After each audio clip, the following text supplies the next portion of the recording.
আসসালামু আলাইকুম, সবাই কেমন আছেন? আশা করি ভালো আছেন। আলহামদুলিল্লাহ আমি ভালো আছি। আমি আজকে আসলাম মালয়েশিয়ার আপডেট নিউজ নিয়ে।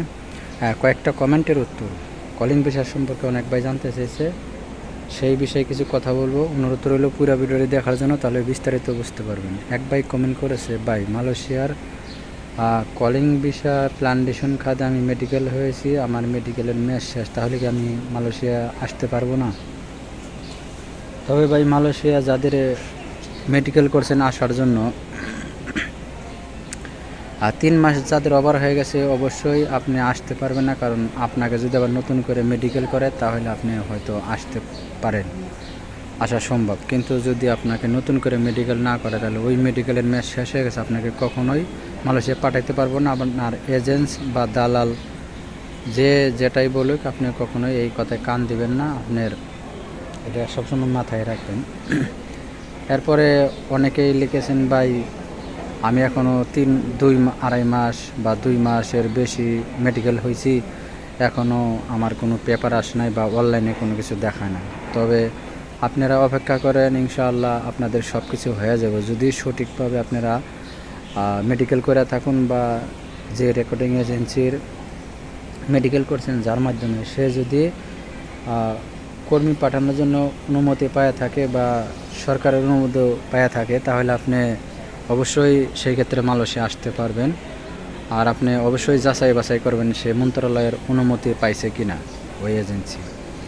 এরপরে হলো আরেক ভাই লিখেছে, ভাই মালয়েশিয়ার প্ল্যানেশনের খাতের সুযোগ সুবিধা বা কাজ, ভাই এটা তারপরও অনেক প্রত্যেকটা ভিডিওতে আমার আছে।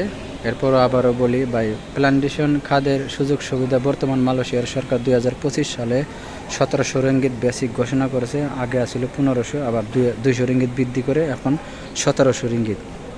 তবে আপনার আসার পর ইনশাল্লাহ 1700 রিঙ্গিত পাবেন। আর ওভার টাইম যদি থাকে সব কিছু মিলিয়ে আপনি 2000 টাকার উপরে বেতন পাবেন। আর 1700 রিঙ্গিত বেসিক, 8 ঘন্টায় 26 দিনে। ঠিক আছে, সুযোগ সুবিধা এই। আর কাজ আপনার এক এক কোম্পানির এক এক সুযোগ সুবিধা। কোনো কোম্পানি এমসি দেয়, কোনো কিছু কোম্পানি আছে এমসি দেয় না, মেডিকেলে নেয়। আবার কিছু কোম্পানি আছে মেডিকেলে নিলেও টাকা কাটে, আবার অনেক কোম্পানি আছে টাকা কাটে না, বরং আপনাকে এমসি দেয়। যাই হোক, কাজ আগাছা পরিষ্কার করা এবং গাছের ফল কাটা, এই ফল লুট দেওয়া। এরপরে আপনার নতুন 2-3 মাস আসার পরে 2-3 মাস আপনার বেসিকে কাজ করাইব। কাজ শিখে গেলে পারে তখন আপনি হয়তো কন্ট্রাক্টে নিয়ে কাজ করবেন আপনার ইচ্ছা স্বাধীন মতো।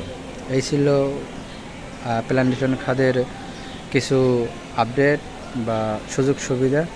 এরপর হলে এক ভাই লিখেছে, ভাই মালয়েশিয়ার ফ্যাক্টরি বিষয় খুলবে না, কবে খুলবে বা কখন খুলবে একটু জানাবেন। আর যদি খুলে তাহলে খোলার সাথে সাথেই আপনি আমাদেরকে মেসেজ দিবেন। অবশ্যই ইনশাআল্লাহ ভাই, যদি শুধু ফ্যাক্টরির বিষয় না, যে কোনো খাদের বিষয় যদি আপনার মালয়েশিয়া সরকার চালু করে, সেই ক্ষেত্রে অবশ্যই আমি আপনাদেরকে মেসেজ দেবো বা জানিয়ে দেবো। সাথে সাথে আপনারা কখনোই টেনশন করবেন না, এই না কখনোই দুশ্চিন্তা করবেন না, চিন্তা করেন না, আমি আপনাদেরকে সময় মতোই সব কিছু জানিয়ে দেবো। যাই হোক, আজকের ভিডিওটা এই পর্যন্তই। ভিডিওটা এরপরে আরেক ভাই লিখেছে, ভাই সব সেক্টরের বিষয় কখন থেকে চালু হইব বা কর্মী নিব নাকি, বা তার এজেন্সি অলরেডি বলছে লোক নিবে, আমরা মেডিকেল করাবো। অলরেডি মেডিকেল চালু হয়ে গেছে। তবে এই ক্ষেত্রে একটা বিষয়ে কথা বলবো, ভাই সব সেক্টরের জন্য কর্মী নেওয়ার উদ্যোগ এখনও মালয়েশিয়া সরকার নেয় নাই। যদি আপনার এজেন্সি বা দালাল বলে থাকে সেটা মিথ্যা কথা বা ভুয়া বানোয়াট।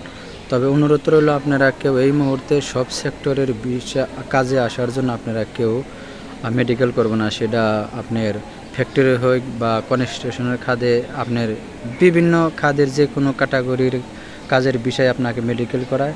অনুরোধ রইল আপনারা মেডিকেল করবেন না বা টাকা পয়সা লেনদেন করবেন না, তাহলে আপনারা প্রতারণার শিকার হবেন বা আপনি অলরেডি আপনার সাথে প্রতারণা করবেন। যাই হোক, আজকের ভিডিওটা এই পর্যন্তই। ভিডিওটা ভালো লাগলে অবশ্যই চ্যানেলটা সাবস্ক্রাইব করে দেবেন, পাশে থাকা বেল আইকন অন করে রাখবেন। পেজ থেকে দেখলে পেজটা ফলো দিয়ে বেশি বেশি শেয়ার করে সবাইকে দেখার সুযোগ করে দেবেন। আর আপনার মতামত অবশ্যই কমেন্টে জানাবেন, আমি কমেন্টের উত্তর দেওয়ার চেষ্টা করব। কথায় ভুল হয়ে থাকলে অবশ্যই ক্ষমা দৃষ্টিতে দেখবেন। সবাই ভালো থাকবেন, সুস্থ থাকবেন। দেখা হবে কোনো নতুন ভিডিওতে। আল্লাহ হাফেজ।